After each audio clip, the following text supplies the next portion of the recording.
Hey guys, welcome back. It's Shelby. It's December. It's the season of parties and soirees and gathering. And if you're looking to throw a party and you want it to be a bit more elegant but still are sticking to a budget, I have a little DIY hack today that might help you out.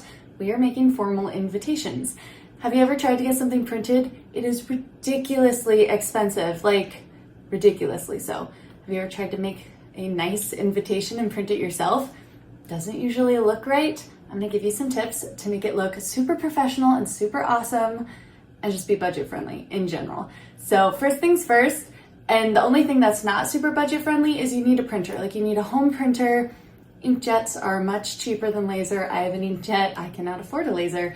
You can do color printing, not or whatever, but you need to know what type of printer you have because that comes into play with what your paper options are. Next up, hit up Amazon or any online shopping store that you are interested in and get your paper. You need a couple different things. First off, an envelope.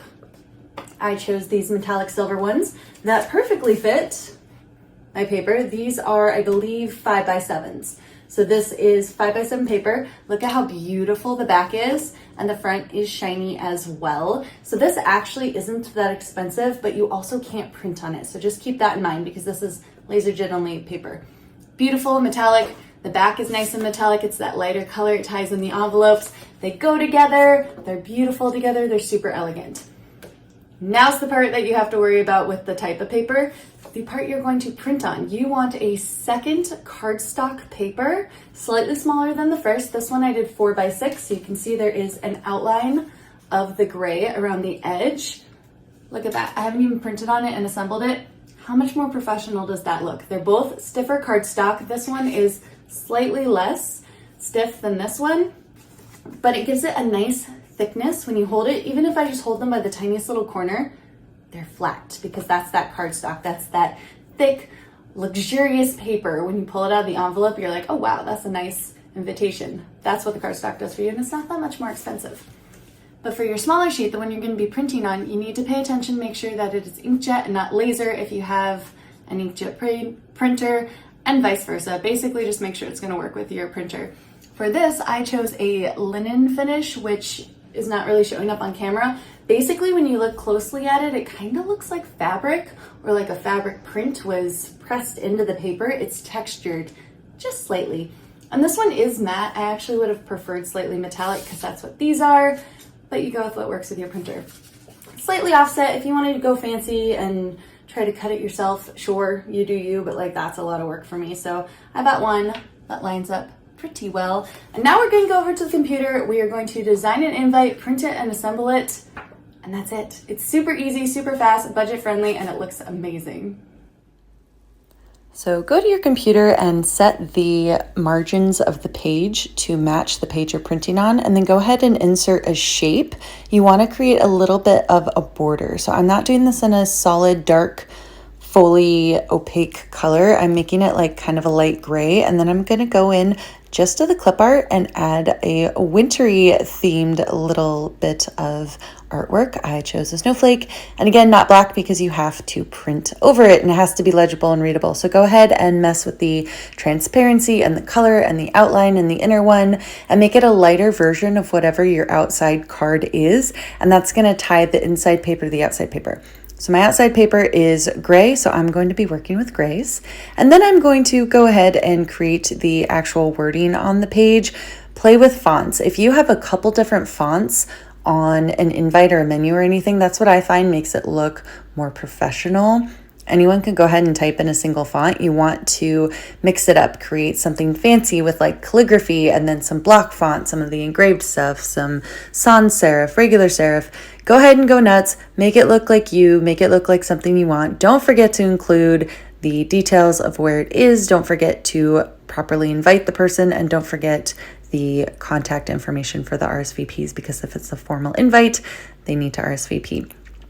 Also, side note, RSVP is always RSVP and then the number or email or other contact way. You don't need to say please RSVP because RSVP stands for the French, répondez s'il vous plaît, which means please respond. So you don't want to say please respond. That's just like weird. So just go ahead and put RSVP. That's all you need, and the contact information. Make it fancy and let's print it. Go ahead and set up your printer according to its own individual instructions. Insert the paper, pull out the catch tray, and then print off your beautiful invite. And let's get to assembling. Now for the assembly part. We're going to leave the envelope to the side for now. Choose which side you want to be the back and which side you want to be the front. Now you have options on this. Do you want a plain back and just a little bit of bling around your invite? That looks super duper festive, but the back's pretty plain. Or do you want just a little bit of gray peeking around, picking up the border, bringing it in visually, but the back to be super festive? This is personal preference. I think for me, I'm just gonna bring in a little bit of the festive swirls, offset the beautiful snowflake, and this is what it's gonna be. Put it down. Go ahead and get your double-sided sticky tape. Very important, must be double-sided. You can't be making those tape loops, doesn't work. You're going to turn this over. Make one that basically goes across the entire width of your paper, but not quite. You don't want it to overlap at all. Make sure it's not so tight that you're bending or warping the paper. If you guys are wondering if this is a legit way to assemble, it totally is. I actually learned this trick from my friend who worked in the stationery business at a very bougie store for over 20 years. So this is how she would assemble it. Granted, they had really awesome printers and different papers and like little machines to make sure everything's lined up correctly and like cutting tools and all those things I don't have. But the assembly, that double-sided sticky tape. Go ahead and line that up. If you are in the mood to measure that, it's even better. Get it nice and set how you want it, and just like that. Go ahead, turn it over. All done, and it's gorgeous. You can't tell me this doesn't look professional because it totally does. It's nice, thick cardstock. Spend some time on your design. Make sure your colors coordinate from the outside paper to the inside. If you're using a remedial shape like you'll find in clip art, spend the time to line up the colors. I chose a lighter outline versus inline because I knew I would be printing over it. And also I wanted to tie in the light and dark gray, adding different font sizes and different fonts and lines. Play around with the design. Make sure you get it right. Make sure that is an elegant component of it. Assemble with double-sided sticky tape. Could not be easier, could not be better, and you will save yourself so much money from getting this printed. Printing invitations or anything in any amount will run you triple digits, right? This, buy the pack of paper, buy one that you can reuse. Like, this is not specifically a winter paper. The snowflake's winter, the green's winter, but I could reuse this any other time of the year. It's just an elegant silver swirl.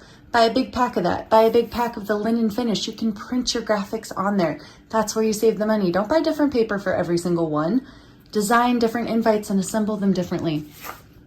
Now this goes into our envelope. I like to do it facing the person opening it and rotated 90 degrees to the left. Go ahead, seal that up, address it. Absolutely beautiful. I hope you guys found this hack helpful. I really enjoyed making this for you, and I will see you again soon. Bye for now.